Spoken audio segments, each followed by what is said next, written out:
Olá aos dedicados alunos do AG Concursos. Sejam muito bem-vindos. É hora de mais um mergulho profundo em conteúdo-chave para sua aprovação. E lembrem-se sempre, AG Concursos, o número 1 em aprovação. Hoje o nosso papo é sobre a Lei número 14.310 de 2002. É o famoso Código de Ética e Disciplina dos Militares do Estado de Minas Gerais. Uma norma, sim, fundamental para quem já está na área ou para quem sonha em entrar na Polícia Militar ou no Corpo de Bombeiros Militar de Minas, né? Vamos juntos aqui desvendar os pontos mais importantes. Exatamente. Pode pensar nesse código assim como o manual de conduta mesmo, sabe? Ele define o que são as transgressões disciplinares, como elas são classificadas. Leve, média, grave, né? Isso, perfeito. E quais as sanções, claro.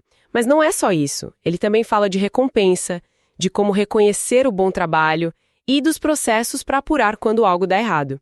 É a espinha dorsal mesmo da conduta militar aqui no Estado. Certo, boa definição. Então, para a gente começar a desembrulhar isso, para quem exatamente esse código vale? É para todo mundo ali dentro? Olha, em regra, ele se aplica a todos os militares estaduais que estão na ativa, tá? E um ponto importante, ele também alcança os militares da reserva remunerada em algumas situações bem específicas. Ah, é. Tipo quais? Tipo quando cometem algum ato que afete a instituição, a imagem ou a honra militar, mesmo já estando na reserva. O próprio código detalha isso. Agora, tem uma exceção bem clara. Os coronéis, que são juízes lá no Tribunal de Justiça Militar Estadual. Para eles, existe uma legislação própria. Então, esse código aqui não se aplica a eles, tá? Entendi. Faz sentido ter essa separação. Uma coisa que me chamou a atenção logo no comecinho da lei é a palavra camaradagem. Parece ter um peso grande ali. E tem mesmo, é vista como indispensável. O código, assim, ele incentiva muito a camaradagem para criar um ambiente de harmonia, de solidariedade, de amizade mesmo. E isso não é só no quartel, não. É no ambiente social, familiar, profissional. Interessante, vai além do trabalho, então. Sim, a forma como os militares se relacionam entre si e também, olha só, com os civis tem que ser baseada na civilidade, na cortesia, no respeito, na confiança, lealdade. É a base para tudo funcionar bem e para a imagem da corporação lá fora, né? Entendi. E, além dessa camaradagem, quais são os outros pilares que sustentam a organização militar, segundo essa lei? O que mais estrutura a coisa toda? São dois conceitos-chave, hierarquia e disciplina. A hierarquia, bom, essa é mais conhecida, né? É a organização da autoridade em níveis diferentes. Aquela cadeia de comando bem definida que estrutura as forças. Sim, clássico. Já a disciplina militar. O código traz uma descrição interessante. Diz que é a exteriorização da ética profissional. Exteriorização da ética. Gostei disso. O que significa na prática? Significa a obediência às regras, o cumprimento certinho dos deveres. Isso aparece de várias formas, tipo obedecer prontamente às ordens legais. Legais, importante, esse detalhe. Fundamental. Observar as normas e regulamentos, usar toda a sua capacidade para o serviço, ter atitudes corretas, colaborar de forma espontânea com a disciplina de todo mundo e com os objetivos da instituição, é a prática da coisa. Essa ideia de exteriorização da ética me leva direto para a próxima pergunta. Quais são os princípios éticos que o militar tem que seguir? O que a lei espera dele em termos de conduta moral mesmo? São vários princípios importantes que devem guiar o militar. Posso destacar alguns aqui. Por favor. De impessoalidade, moralidade, publicidade e eficiência. Respeitar a dignidade da pessoa humana, sempre. Essencial. Cumprir e fazer cumprir as leis, as ordens legais, ser justo, imparcial nas decisões, se preocupar com o próprio preparo profissional e também ajudar os companheiros a se prepararem, praticar a camaradagem que a gente já falou, Certo. ser discreto com assuntos do serviço, cortês no trato com todo mundo, cumprir os deveres de cidadão, respeitar as autoridades, garantir assistência à família, tanto moral quanto material. Olha que interessante, inclui a família. Sim, é um dever ético previsto e um ponto muito, muito importante. Não usar o posto ou a graduação para conseguir facilidades pessoais, sabe? Ou para se envolver em atividades que não combinam com a função militar, tipo fazer lobby, discutir política partidária fardado. Isso vale mesmo fora do serviço. Sim, e olha, vale até para quem está na reserva remunerada, em certas situações que possam afetar a instituição. Entendi. E tem um detalhe muito legal nesse código. Ele tem uma pegada pedagógica. Ele fala que a prioridade deve ser para ações educativas. Como assim educativa, em vez de punir? Exato. A autoridade que vai julgar a falta, depois de ouvir o Conselho de Ética e Disciplina Militares da unidade, pode substituir uma sanção que seria aplicada por um aconselhamento, uma advertência verbal. A ideia é mais orientar, reeducar, do que simplesmente punir de cara, entende? Nossa, isso é bem interessante. Dá uma humanizada na disciplina, né? Mas claro, nem sempre isso é possível ou suficiente. E aí entram as transgressões. Como que o código define o que é uma transgressão disciplinar? A definição é bem direta. Transgressão disciplinar é toda ofensa concreta aos princípios da ética e aos deveres militares. Mas tem que ser uma ofensa na sua forma mais elementar, mais simples e que esteja descrita lá no código, tá? Certo, tem que estar prevista. Isso. E é muito importante não confundir com crime. Transgressão afeta a disciplina interna, a ética da corporação. Crime, seja militar ou comum, viola a lei penal, protege outros bens jurídicos. Para facilitar a análise e a punição, as transgressões são classificadas em 3 níveis. Leve, média e grave, que você já mencionou. Exatamente, leves, médias e graves. Essa classificação deve ser crucial para saber o peso da sanção, imagino. Vamos ver alguns exemplos. Talvez começando pelas mais pesadas, as graves. Quais seriam? Claro. As graves são aquelas que causam um dano maior, né, aos pilares da instituição ou à ética. Pensa, por exemplo, em praticar atos contra a dignidade da pessoa ou desrespeitar direitos humanos. Isso é grave. Sem dúvida. Cometer um crime doloso com intenção que prejudique muito a imagem da PM ou dos bombeiros. Faltar com o decoro pessoal em público, causando um escândalo mesmo. Coagir ou assediar alguém, seja colega ou cidadão. Assédio é grave, então. Gravíssimo. Tratar alguém especialmente subordinado de forma humilhante e vexatória, se apresentar para o serviço bêbado ou drogado, praticar violência física que não seja crime, divulgar assunto sigiloso. Nossa, quanta coisa! Tem mais. Usar recursos do Estado para coisa particular, exercer atividade privada que seja incompatível com a função, maltratar um preso que esteja sob sua custódia, falar mal depreciativamente de outro militar, de autoridade ou de ato da administração. Falar mal também é grave. Publicamente ou de forma que cause dano, sim. Participar de manifestação considerada ilícita. Agir com parcialidade ou injustiça no trabalho. Dormir em serviço de policiamento de guarda de bombeiro. Dormir em serviço é grave. Sim. Retardar ou deixar de fazer um ato que era sua obrigação. Negar publicidade a um ato oficial que deveria ser público. Induzir alguém a erro a fazer uma declaração falsa. Usar o cargo para obter vantagem indevida. E, claro, faltar ao serviço sem justificativa. Ufa, a lista é longa. Realmente são condutas bem sérias. E as médias? O que a gente encontra nesse nível intermediário? As médias geralmente envolvem mais uma negligência, um descumprimento de ordem ou norma, ou um uso inadequado da posição, mas sem aquela gravidade toda das anteriores. Quer exemplos? Sim, por favor. Fazer atividades particulares durante o serviço, demonstrar desídia, sabe aquela falta de zelo, de atenção?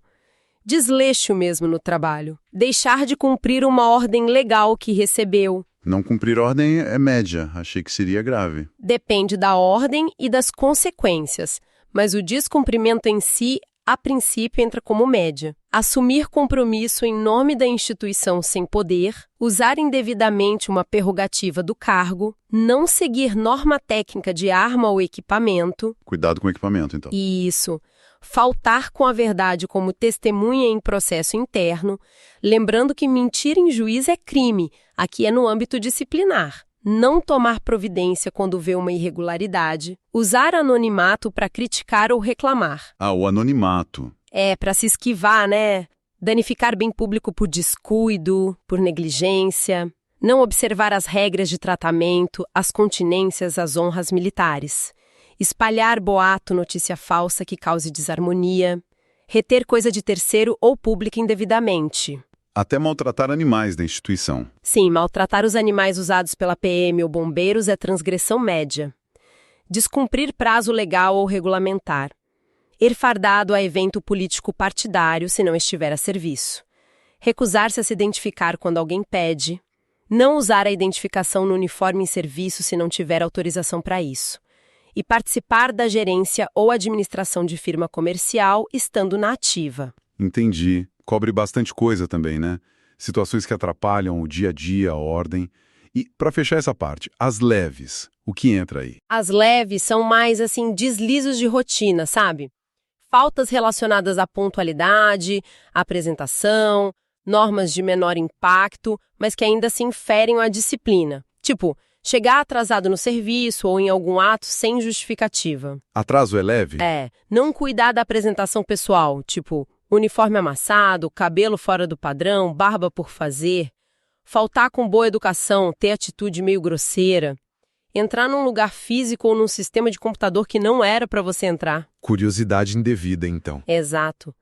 Demorar sem motivo para cumprir uma ordem simples. Fumar onde é proibido e trocar serviço com colegas sem pedir permissão para a chefia. São essas coisas mais do dia a dia mesmo. Perfeito, ficou bem clara essa divisão, fundamental para quem está estudando entender isso. E agora, uma pausa rápida para nossa mensagem importante. Pessoal do AG Concursos, continuem focados. Lembrem-se, AG Concursos, o número 1 em aprovação. Bom, voltando aqui. Depois que a gente identifica a transgressão leve, média ou grave, como é que funciona o julgamento? O que a autoridade olha para decidir a sanção? Olha, o julgamento não é só ver a falta e aplicar a regra, não. É uma análise bem mais completa. A autoridade tem que olhar os antecedentes do militar, o histórico dele, sabe? O comportamento anterior conta. Muito. As causas que levaram ele a cometer aquela falta, o que motivou, a natureza dos fatos em si, o que realmente aconteceu ali e as consequências, né? O que aquela transgressão causou ou poderia ter causado para o serviço, para a disciplina, para a imagem da instituição. E um ponto super importante, tem que verificar se não existe alguma causa de justificação. Causas de justificação? Isso quer dizer que, mesmo ele tendo feito o que a lei descreve como transgressão, ele pode não ser punido. É isso? Exatamente isso. São situações que, se comprovadas, tiram a culpa da conduta. O Código lista quais são, por exemplo, agir por motivo de força maior, algo totalmente imprevisível e inevitável. O agir para evitar um mal maior para o serviço, para a ordem pública, agir em legítima defesa dele mesmo ou de outra pessoa, em estado de necessidade, praticar uma ação que seja considerada meritória, mesmo que tecnicamente descumpra uma norma menor, agir no estrito cumprimento do dever legal. Cumprindo a lei. Isso. Ou, um caso clássico, agir em obediência a uma ordem de um superior. Mas, atenção aqui. Tem um porém. Tem. A ordem não pode ser manifestamente legal. Se a ordem for claramente legal, aí não justifica.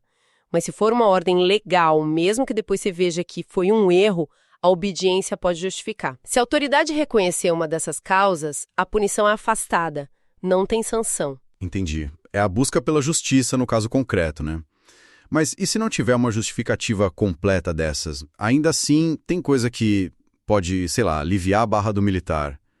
Ou piorar. Tem sim. São as chamadas circunstâncias atenuantes e agravantes. Elas não tiram a punição, mas elas mexem na dose, na intensidade da sanção, sabe? Ah, tipo diminuir ou aumentar a pena. Exato. As atenuantes que ajudam diminuem a gravidade. Por exemplo, o militar ter bom comportamento, estar no conceito A, ter serviços relevantes prestados antes, ter confessado a falta por vontade própria. Confessar ajuda? Ajuda é atenuante. Ter reparado o dano antes da decisão final, ter cometido a falta por não ter muita experiência ainda, ou por um motivo de irrelevante valor social ou moral. Isso tudo atenua. Agora, as agravantes. Essas complicam, pioram a situação. Tipo, estar mal conceituado no conceito C, ser reincidente, ou seja, cometer outra falta depois de já ter sido punido, agir em conluio combinado com outros. Fazer panelinha para errar. Isso. Cometer a falta durante o serviço, com abuso de autoridade, cometer a falta fardado, em público, induzir outros a fazerem o mesmo, agir quebrando a confiança da função, agir por motivo egoísta, fútil, ou cometer a falta para tentar esconder outro erro ou atrapalhar a investigação. Isso tudo agrava. Certo, então temos a falta leve, média, grave, as justificativas, que podem zerar a punição, e as atenuantes e agravantes que modulam a gravidade. Como que isso tudo vira a sanção final? É aí que entra aquele sistema de pontos. Exatamente. O código criou um sistema de pontos para tentar dar mais objetividade. Funciona mais ou menos assim. A autoridade classifica a falta leve, média ou grave. Para cada uma, tem uma faixa de pontos negativos base. Pontos negativos. Sim, leve, a base é 5 pontos, mas pode variar de 1 a 10. Média, base 15, varia de 11 a 20. Grave, base 25, varia de 21 a 30. A autoridade define a pontuação inicial dentro dessa faixa, olhando a gravidade do ato em si. Ok, definiu a pontuação base. E as circunstâncias? Aí entra o ajuste. Para cada atenuante que for reconhecida, soma 1 ponto positivo, o que na prática diminui o total de pontos negativos, né? Certo. E para cada agravante, subtrai 1 ponto, ou seja, aumenta o total de pontos negativos. Fazendo essa conta final, o total de pontos define qual sanção vai ser aplicada. E quais são as sanções ligadas aos pontos? De 1 a 4 pontos negativos, a sanção é a advertência. É uma chamada verbal, mais formal. De 5 a 10 pontos é a repreensão. Essa já é por escrito, fica registrada. De 11 a 20 pontos, a sanção é a prestação de serviços. Que tipo de serviço? Geralmente tarefa extra, operacional ou administrativa fora do horário normal. Tem um limite de 8 horas por semana e não é remunerada. E, finalmente, de 21 a 30 pontos negativos, a sanção é a suspensão. Suspensão do trabalho. Isso, afastamento mesmo, pode ser de até 10 dias. E durante a suspensão, o militar não recebe salário nem conta esse tempo para nada. A quantidade de dias de suspensão também varia dentro dessa faixa, de 21 a 30 pontos. Nossa, um sistema bem detalhado para calcular a punição. Busca um equilíbrio, parece. Mas imagino que para casos muito graves ou para quem repete muito as faltas, talvez tenha coisa pior, né? Sim, com certeza. Além dessas 4, advertência, repreensão, prestação de serviço, suspensão, existem sanções bem mais severas. A reforma disciplinar compulsória, por exemplo. Reforma compulsória, o que é isso? Mercadoria forçada por motivo disciplinar. Ela pode ser aplicada para militares com mais de 15 anos de serviço que mostram, por faltas graves e repetidas, que não têm mais condição ética ou profissional de continuar. Entendi. E tem mais. Tem a demissão, que é a perda do cargo mesmo, o desligamento total da instituição. Para demitir, o processo muda um pouco. Se o militar tem menos de 3 anos de serviço, pode ser por um processo administrativo disciplinar sumário. Sumário, mais rápido. Teoricamente. Mas se ele tem 3 anos ou mais, aí precisa instaurar uma comissão de processo administrativo disciplinar, que é um processo mais completo. E para quem já está na reserva, uma falta grave pode levar à perda do posto, da patente ou da graduação. Perder a patente mesmo depois de ir para a reserva? Sim, é possível. E ainda podem rolar outras coisas junto, tipo cancelar matrícula num curso, tirar de um cargo de chefia ou até transferir o militar para outra cidade ou batalhão. As consequências podem ser bem sérias mesmo. Mas, para não ficar só na parte ruim, ali também fala de recompensas, né? Como que o código incentiva quem faz a coisa certa? É verdade, tem o outro lado da moeda. As recompensas são justamente para premiar, para valorizar quem se destaca, quem presta serviços importantes ou simplesmente quem mantém um comportamento exemplar ao longo do tempo. E quais são essas recompensas? As principais são o elogio individual, que é aquele reconhecimento formal por uma ação muito boa, a dispensa do serviço, que são dias de folga dados como prêmio. Folga extra? Isso é bom. Pois é, mas tem limites de quantos dias cada chefe pode dar. Outra recompensa é o cancelamento de punições antigas que o militar tenha no registro. E tem também a nota meritória, que é um registro positivo para atos bons que talvez não cheguem a ser um super elogio, mas merecem ser destacados. E o legal é que essas recompensas também mexem nos pontos, só que para o lado bom. Elas geram pontos positivos que valem por 12 meses. Ah, então tem ponto positivo também? Tem. Um elogio vale 5 pontos positivos, uma nota meritória ou ganhar uma comenda importante da instituição, tipo a medalha Alferes Tiradentes, vale 3 pontos cada. Para conceder a recompensa também tem critério, tem que justificar e muitas vezes o Conselho de Ética opina. Entendi. O sistema é completo com ônus e bônus. Agora, uma dúvida importante. E se o militar achar que foi injustiçado? Se ele não concordar com uma punição ou com qualquer outro ato que o afete, o que ele pode fazer? O código garante o direito dele se manifestar e se defender, claro. Para isso, tem basicamente 3 caminhos. Primeiro, a comunicação disciplinar. Qualquer militar pode e até deve usar isso para informar oficialmente sobre uma falta que viu outro militar cometer. Certo, para relatar o problema. Isso. Segundo, a queixa. Esse é um instrumento para quando o militar se sente diretamente prejudicado por um ato de um superior, que ele acha irregular, ilegal ou injusto. É a reclamação formal dele. Entendi, é mais pessoal. Exato. E terceiro, o recurso disciplinar. Esse é para contestar uma sanção que foi aplicada a ele mesmo. Ele recorre para tentar reverter ou modificar a punição. Para cada um desses, tem prazo, tem o jeito certo de fazer. E o recurso contra a punição, ele impede a punição de acontecer enquanto é analisado? Sim, esse é um ponto crucial. O recurso disciplinar tem efeito suspensivo, ou seja, quando o militar recorre, a punição fica ali parada, suspensa. Ela não é aplicada até que a autoridade superior, aquela que puniu, decida o recurso. É uma garantia importante. Com certeza. Dá tempo para análise sem já estar sofrendo a punição. Você falou antes daqueles processos mais sérios, para demissão. O processo sumário e a comissão.